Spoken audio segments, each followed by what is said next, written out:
Hello မင်္ဂလာပါကျင်းညံအခု anti promise စကားတွေကိုတခြားမှထားပေးပါနောက်ထပ်တစ်လပဲအချင်းရတော့မယ်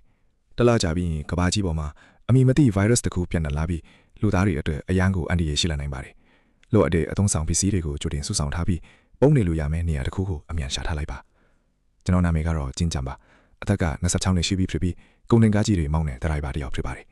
ငငယ်ကလေးကမိဘမယ်ခင်ဟာမှာပဲကြည်ပြင်းခဲ့ရတဲ့မိဘမယ်တစ်ယောက်ပေါ့ကျွန်တော်အနားမှာအမြဲရှိနေပေးတာကတော့တခါမှလူချင်းမစုံဘူးတဲ့စေတနာရှင်အန်တီတယောက်ရဲ့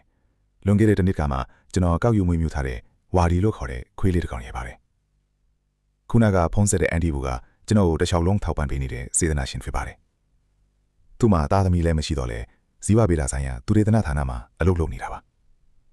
ကျွန်တော်တခုခုထမ်းပေးဖို့ကြိုးစားလိုက်ပေးမယ်ဖုံးတဲ့ကနေတူတူတူဆိုတဲ့အထံပဲပြန်ချလိုက်ရပါတယ်ပြန်ခေါ်ကြည့်တော့လဲလူကြီးမင်းခေါ်ဆိုတော့ဖုံးမှာဝန်းဆောင်မှု area ပြင်ပရောက်နေလေလို့ပဲဖြစ်နေပါတယ်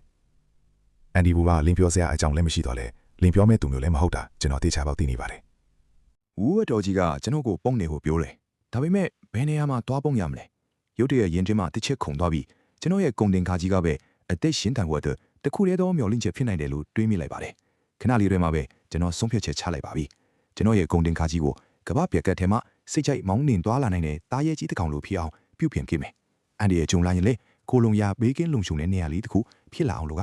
ကျွန်တော်အဖိုးကြီးချမ်းစီကိုတွားခဲ့တယ်။သူကဝါရင်စက်ပင်ဆရာကြီးတယောက်ဖြစ်ပြီးကားဝါရှော့တစ်ခုလည်းဖွင့်ထားတာပါ။အရင်ကကျွန်တော်တက်ခဲ့တဲ့စက်မှုလက်မှုအကြောင်းမှာဆရာလုပ်ခဲ့ဖူးတဲ့တကယ်ကိုစိတ်တော်ဓာတ်ကောင်းတဲ့လူကြီးတယောက်ပေါ့။ပထမအချက်အနေနဲ့ကားကောင်းကားနဲ့နောက်ကကုန်တင်တဲ့အပိုင်းကိုတစ်ဆက်တည်းဖြစ်အောင်ဖောက်ပြီးကဟဲဆော်ချင်တာပါ။ဒုတိယအချက်ကတော့တကားလုံးကိုပိုခိုင်ခန့်အောင်လုပ်မယ်။အထူးသဖြင့်နောက်ကကုန်တင်တဲ့အပိုင်းကိုလူနေလို့ရတဲ့လုံခြုံတဲ့အခန်းလေးဖြစ်အောင်ဖန်တီးမှာပါ။တတိယအချက်ကတော့စွမ်းအားမြင့်နေရောင်ခြည်စွမ်းအင်တုံးလက်စစ်ထုတ်တဲ့စက်တွေရေတန့်စင်စနစ်တွေတက်ဆင်ပြီးစီတိုင်ကြီးနဲ့ရေတိုင်ကြီးတွေကိုလည်းအရင်ကထပ်ပိုကြီးအောင်ချဲမှာဖြစ်ပါတယ်။ဒီအချက်၃ချက်ကိုအဖိုးကြီးချမ်းကိုပြောပြလိုက်တော့သူကအစားပိုင်းမှာနည်းနည်းတွန့်ဆုတ်ထိနေပါသေးတယ်။ပြီးတွင်းမှာကားတွေကိုဒီလောက်ထိအကြီးအကျယ်ပြုပြင်ပြောင်းလဲတာမျိုးကိုခွင့်မပြုထားလို့ပါ။နောက်ပိုင်းမှာဒီကားကိုအချိုးတတ်ပြီးရင်နိုင်ငံခြားသားတယောက်ကိုပြန်ရောက်မှလို့လိန်ပြောလိုက်တော့မှအဖိုးကြီးကမယုံတဝက်နဲ့ကျွန်တော်နဲ့အတူစတင်ပြီးစီစဉ်ပေးတော့တာပါ။မြို့ထဲမှာတော့ကောင်းကင်ကြီးကတာယာနေပြီးကားတွေလူတွေနဲ့စီကားလို့အေးချမ်းတဲ့မြင်ကွင်းတစ်ခုလိုပါမယ်။တကယ်လို့ဒါတွေအားလုံးကပြက်လုံးတစ်ခု